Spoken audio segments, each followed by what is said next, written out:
ବ୍ୟବସ୍ଥାର ଅଙ୍କା ବଙ୍କା କଣ୍ଟକିତ ପଙ୍କିଳ ରାସ୍ତାରେ କେନ୍ଦ୍ରାପଡ଼ାର ସାହସୀ ବୀର ବାଘୁଣୀ। କେନ୍ଦ୍ରାପଡ଼ାର ବୀର ବାଘୁଣୀ ବାଟବଣା ନା ପ୍ରକୃତରେ ରାଜନୈତିକ ଶିକାରୀଙ୍କ ଷଡ଼ଯନ୍ତ୍ର କ'ଣ ହୋଇଥାଇପାରେ? ଗୋଟେ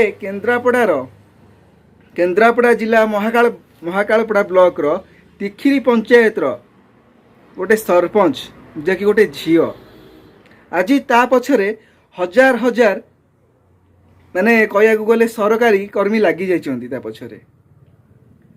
ଯେ ସାମାନ୍ୟ ଗୋଟେ ଛୋଟ ଭୁଲ ପାଇଁ କ'ଣ ନା, ପ୍ରଥମ ଭିଡ଼ିଓ ଆପଣମାନେ ଦେଖିଥିବେ, ଯେତେବେଳେ ଗୋଟେ ଉଚ୍ଛେଦ ବିବାଦକୁ ନେଇକି ସେ ସେଠାରେ ରୋକ ଲଗେଇଥିଲେ, ସେଠି ବାରଣ କରିଥିଲେ। ସେଇ କଥାକୁ ଆଗକୁ ବଢ଼େଇକି ନେଇକି ଆଜି ତାଙ୍କର ନିଜସ୍ୱ ସରପଞ୍ଚ, ନିଜସ୍ୱ ପଞ୍ଚାୟତର ନିଜ ଅଞ୍ଚଳର କାମକୁ ନେଇକି ବିଡ଼ିଓଙ୍କ ପାଖକୁ ଯାଇଥିଲେ। ତ ସେଇ ବିଡ଼ିଓଙ୍କ ପାଖରେ ଭିଡ଼ିଓ କରିବାର ନେଇକି କିଛି ଏଇଭଳି କଥାକୁ କିଛି ଯୁକ୍ତିତର୍କ କରି ଆପଣମାନେ ସମସ୍ତେ ଜାଣିଛନ୍ତି। ତ ନେଇକି ଆଜି ତାଙ୍କୁ ଥାନାର ଦ୍ୱାରସ୍ଥ ହେବାକୁ ପଡ଼ିଛି, ବହୁତ କିଛି ତାଙ୍କୁ ନିର୍ଯାତନା ମଧ୍ୟ ସହିବାକୁ ପଡ଼ିଛି। ଯଦି ଜଣେ ନିଜେ ସରପଞ୍ଚ ହୋଇକି ନିଜ ପଞ୍ଚାୟତର ନିଜ ଅଞ୍ଚଳର ସମସ୍ୟାକୁ ନେଇକି ବିଡ଼ିଓଙ୍କ ପାଖକୁ ପ୍ରଶ୍ନ କରିବାକୁ ଗଲେ, ଯଦି ସେ ଜାଗାରେ ଅପରାଧୀ ହେଉଛନ୍ତି, ତେବେ ଆପଣମାନେ ସମସ୍ତେ ଦେଖିଥିବେ ଅରିନ୍ଦମ ରାୟ ଯେତେବେଳେ ଜଣେ ବିଡ଼ିଓଙ୍କୁ କିଭଳି ଭାବରେ ତାଙ୍କୁ ବ୍ୟବହାର କରିଥିଲେ। ତ ସେତେବେଳେ ଏବେ ଯେଉଁ ପ୍ରଶାସନ, ଯେଉଁ ପୋଲିସ ଗୋଟେ ଝିଅ ପଛରେ ଲାଗି ଯାଇଛନ୍ତି, ତ ସେତେବେଳେ ସେଇ ପ୍ରଶାସନ, ସେତେବେଳେ ସେଇ ପୋଲିସ ମାନେ କୋଉଠି ଥିଲେ? ପ୍ରକୃତରେ ଇଏ ହେଉଛି ବ୍ୟବସ୍ଥାର ଅଙ୍କା ବଙ୍କା କଣ୍ଟକିତ ପଥ ବୀର ବାଘୁଣୀ ପାଇଁ, ନା କୌଣସି ରାଜନୈତିକ ଶିକାରୀଙ୍କ ଷଡ଼ଯନ୍ତ୍ର? ଏହାର ପ୍ରଶ୍ନ ଉଠିଛି।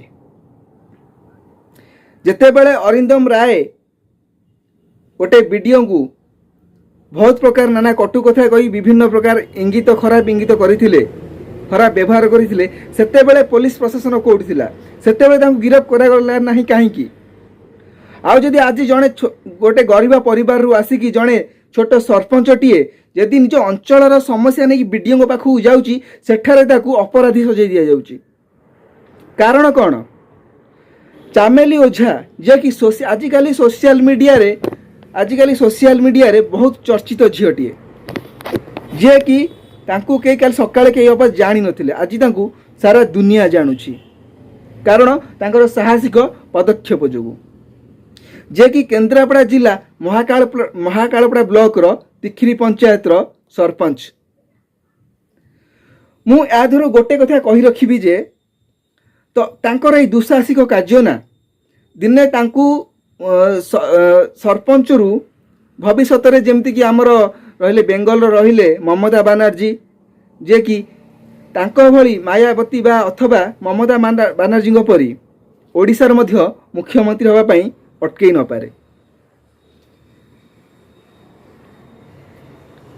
ତାଙ୍କର ଏହି ଦୁଃସାହସିକ କାର୍ଯ୍ୟ ଭବିଷ୍ୟତକୁ ମଧ୍ୟ ମୁଖ୍ୟମନ୍ତ୍ରୀ ନ ହେବେ ବୋଲି ପ୍ରଶ୍ନବାଚୀ ମଧ୍ୟ ସୃଷ୍ଟି ନ କରେ।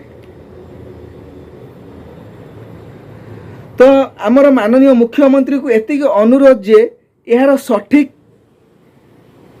ସଠିକ ବିଚାର କରନ୍ତୁ, ସଠିକ ନ୍ୟାୟ ଦିଅନ୍ତୁ, ନଚେତ ଛବିରାଣୀ ଆଉ ଅଞ୍ଜନା, ବେବିନା ଇତ୍ୟାଦିର ଘଟଣା ପରି ପୁନରାବୃତ୍ତି ଯେପରି ନ ହେଉ। ଆପଣମାନଙ୍କ ମତାମତ କ'ଣ ଚାମେଲି ଓଝାଙ୍କୁ ନେଇକି? ତ ନିଶ୍ଚୟ ଆପଣଙ୍କ ମତାମତ ରଖିବେ। ଯଦି ଚାମେଲି ଓଝାଙ୍କ ସପୋର୍ଟରେ ଥାଆନ୍ତି, ନିଶ୍ଚୟ ଏହାର ଯୁଦ୍ଧ ଯେଉଁ ଚାଲିଛି ବର୍ତ୍ତମାନ ଆମ କେନ୍ଦ୍ରାପଡ଼ା ଜିଲ୍ଲାରେ, ଏହା ଯେମିତି ଗୋଟେ ଛୋଟ ସରଳ ନିରୀହ ଝିଅଟିଏ ବଳି ନ ପଡ଼ିଯାଉ, ଏଥିପ୍ରତି ସମସ୍ତେ ଟିକେ ଧ୍ୟାନ ଦେବେ। ଏହି ରାଜନୀତିର ପଶା ଖେଳରେ ଗୋଟେ ଝିଅଟି ଯେମିତି ବଳି ନ ପଡ଼ିଯାଉ, ଏଥିରେ ଯିଏ ବି ଦୋଷୀ ଥାଉ, ସେ ଦୋଷୀକୁ ସମ୍ପୂର୍ଣ୍ଣ ଦଣ୍ଡ ମିଳିବା ଆବଶ୍ୟକ। ଯେପରି ଚାମେଲି ଓଝାଙ୍କ ଜୀବନ ଯେମିତିକି ଛବିରାଣୀ, ଅଞ୍ଜନା, ବେବିନାଙ୍କ ଭଳି ତାଙ୍କ ଜୀବନ ନ ହେଉ, ଏଥିପ୍ରତି ଟିକେ ଏଇଟା ଆମ ସମସ୍ତଙ୍କର କର୍ତ୍ତବ୍ୟ ସାଧାରଣ ନାଗରିକ ହିସାବରେ।